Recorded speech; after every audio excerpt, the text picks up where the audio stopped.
amis, bienvenue dans Ensemble c'est mieux. Merci de nous avoir fait une petite place ce matin à la maison. Nous en tout cas ici sur le plateau on est bien installés, mais chez vous alors, est-ce que vous êtes confort? Est-ce que le canapé est lui-même assez douillet? Et le tapis là qui est juste en dessous de l'écran de télévision. Ferniaud, c'est aussi dans l'émission et c'est dans quelques minutes. Et puis vous avez aussi plaisir à la retrouver tous les jours. Elle sillonne l'Île-de-France pendant que nous on est coincés sur ce plateau. Ici, notre chère Célia Semama, on va la retrouver. Elle est en duplex aujourd'hui du 95 de Garges-les-Gonesse dans une association qui s'appelle Espoir et Création, une asso que je connais très bien. Salut Comment ça va Célia? Salut tout le monde, j'espère que vous allez bien. Alors je sais que sur le plateau d'Ensemble c'est mieux, on parle de comment coucouner son intérieur. Et c'est vrai qu'en ces temps de confinement, c'est quand même très important. Et alors en tout cas, nous, ça tombe bien puisqu'avec Yannick Schwitter, nous sommes là dans un lieu qui, je suis sûre, Raphaël, d'ailleurs, t'es familier, puisque nous sommes dans le 95 du côté de Espoir et Création, cette association qui arrive à faire en sorte qu'on se sente bien chez soi. À mes côtés, Inde Ayadi. Bonjour Inde. Bonjour. Comment ça va vous aujourd'hui? Merci. Salut Raphaël.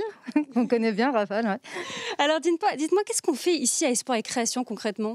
Alors ici, on propose des ateliers de loisirs créatifs, mais aussi beaucoup d'ateliers de récupération et customisation de meubles.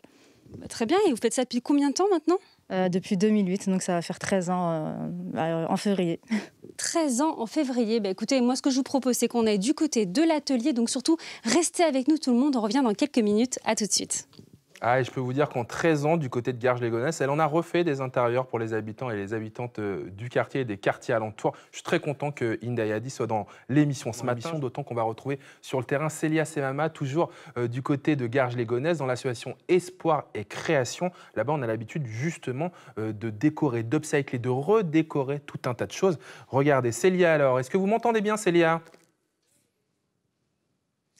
Et oui, Raphaël, nous sommes toujours ici, dans le 95, du côté de Garges-les-Gonesse, alors au Moulin Fondu, du côté de la compagnie Opposito. Alors ici, nous sommes justement avec des jeunes qui ont décidé de redonner vie aux objets. Alors bonjour toi. Bonjour. Alors tu t'appelles comment? Amama. Amama, alors dis-moi, qu'est-ce que tu fais là? Alors là, on est en train de fabriquer une lampe pour la rénovation du foyer du lycée Simone de Beauvoir. Donc voilà. Et ça faisait longtemps maintenant que tu fais ça? Non, à vrai dire, c'est récent. Depuis que je fais partie de la MDL du lycée, on a voulu refaire notre foyer. Et du coup, on a eu l'idée, avec l'association Espoir et Création et Opposito, de faire de la récupération. On s'est dit que ce serait plus sympa que de juste acheter des meubles. Et que c'est une très bonne idée. Alors ici, voilà, on est sur une première création. On en est ici justement sur une autre. Alors toi, tu t'appelles comment? Dis-moi tout. Je m'appelle Adem. Alors Adem, dis-moi, tu fais quoi là? En fait, là, on essaie de customiser une table pour la maison, pour le foyer de notre lycée. Et donc voilà, ça fait plus moderne. Et donc voilà. Et t'aimes bien faire ça, de redonner vie aux objets? Ouais, c'est une passion.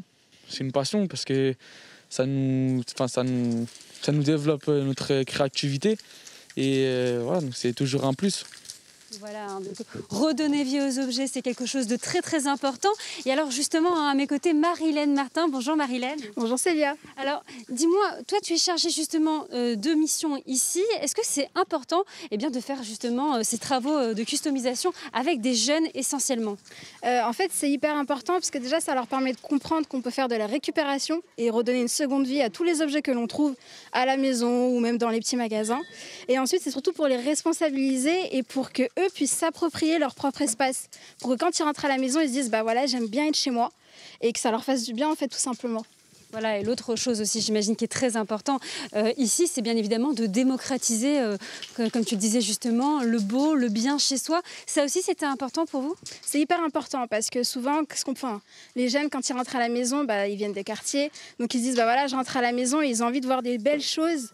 Parce que parfois, même dehors, c'est pas le cas. Donc ils ont envie de voir, je pense, des belles choses à la maison, que ça leur donne envie de rester à la maison et de passer du temps. Et surtout, la maison, c'est un peu notre cocon, l'endroit où on est réconforté, on se sent en sécurité. Donc c'est hyper important, surtout pour des jeunes qui sont en constante croissance, qui se sentent bien chez eux. Bien chez eux, bien chez soi, vous avez compris Raphaël, c'est vraiment très important. Et alors maintenant, je vous propose qu'on aille regarder de plus près tout ce que ces jeunes ont décidé justement de fabriquer, de customiser. Donc surtout, restez avec nous tout le monde, on revient dans quelques minutes. On a hâte de voir ça, Célia. Engagement. On va retourner du côté de Garges-les-Gonesse, retrouver nos lycéens, nos lycéennes qui étaient en train de retaper justement ces vieux meubles pour leur foyer. On va regarder ce que ça donne avec Célia Semama sur le terrain. Alors Célia, qu'est-ce que ça donne ? Et oui, Raphaël, nous sommes toujours ici, dans le 95, dans le lieu annexe du Moulin Fondu. Et alors, regardez ce que les jeunes ont fait. C'est quand même merveilleux. Et on pourrait considérer que c'est finalement un peu un salon de thé, c'est bien ça? C'est ça, c'est bien ça. Alors, dis-moi, toi, t'as fait quoi ici? En fait, moi, j'ai fait les tables, comme on peut le voir. Les 3 tables. Les 3 tables. Et comme on peut le voir, j'ai essayé de trouver tout ce que je pouvais trouver par terre. C'est-à-dire, par exemple, je suis allé faire un tour à la casse, j'ai trouvé 2 paires de jantes, comme on peut le voir en dessous de la table.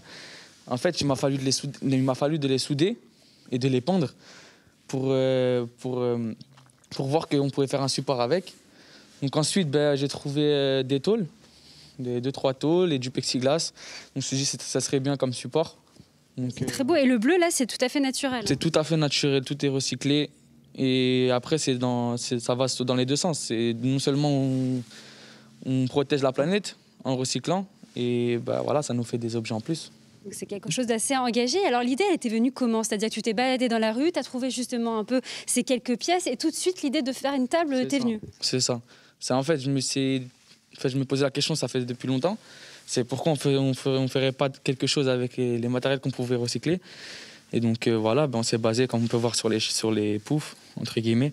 Alors les poufs, je crois que c'est vous, c'est ça? C'est vous qui avez fait tout ça? Oui, c'est ça. On est parti à la casse, comme il l'a dit. On a pris des roues, des petits plateaux aussi. Et on a mis de la mousse pour faire comme ça, c'est bien mou. Et alors ça, du coup, ça a été bombé, c'est bien ça? Oui, c'est bien ça. Tout a été bombé, comme ça fait un peu moderne. Et le tissu, par contre, acheté? Oui, il y a juste le tissu, on l'a acheté. Mais sinon, tout est... Et toi, alors, du coup, tu as fait quoi ici? Moi, j'ai surtout participé sur les dernières séances, donc l'assemblage final, les dernières pièces à souder, comme les pieds des tabourets, par exemple. On les a soudés. C'était vraiment sur la touche finale, mais ça a été une expérience enrichissante.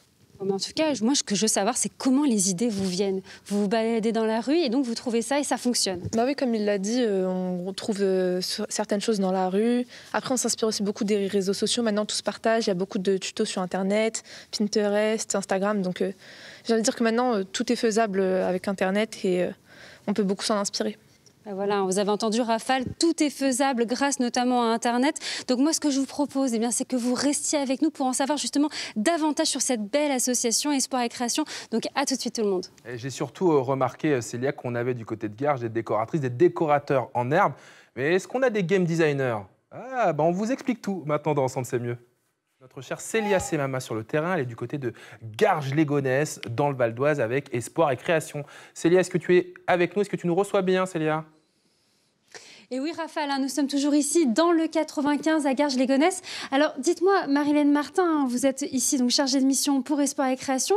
Quelles sont les actualités d'Espoir et Création? Donc, en plus de ce que vous avez pu voir au préalable, on est en train de travailler avec l'illustrateur du magazine Bouscapé pour faire toute une campagne de sensibilisation pour les jeunes sur les violences policières, les déchets, etc. En plus de ça, en parallèle, on essaie de faire un documentaire reportage sur tout ce qui est autour du cybersexualité, etc., comme les comptes Ficha. Et plein d'autres choses encore qui sont à venir. Ce que j'adore chez Espoir et Création, c'est que vous êtes vraiment des vrais couteaux suisses. Et alors justement, quand même pour revenir un petit peu à la customisation, si on veut s'inscrire à vos ateliers, quelles sont les démarches à suivre? Il suffit juste de nous suivre sur nos réseaux sociaux. Ils peuvent soit nous envoyer un mail sur espoiretcreation@live.fr ou notre Facebook, tout simplement Espoir et Création. Voilà, donc sur les réseaux sociaux, vous avez bien entendu. Moi, en attendant, je vous retrouve demain à la même heure. Et puis bien évidemment pour de nouvelles aventures. Donc à très bientôt tout le monde. À demain, ma chère Célia. C'est déjà la fin de l'émission.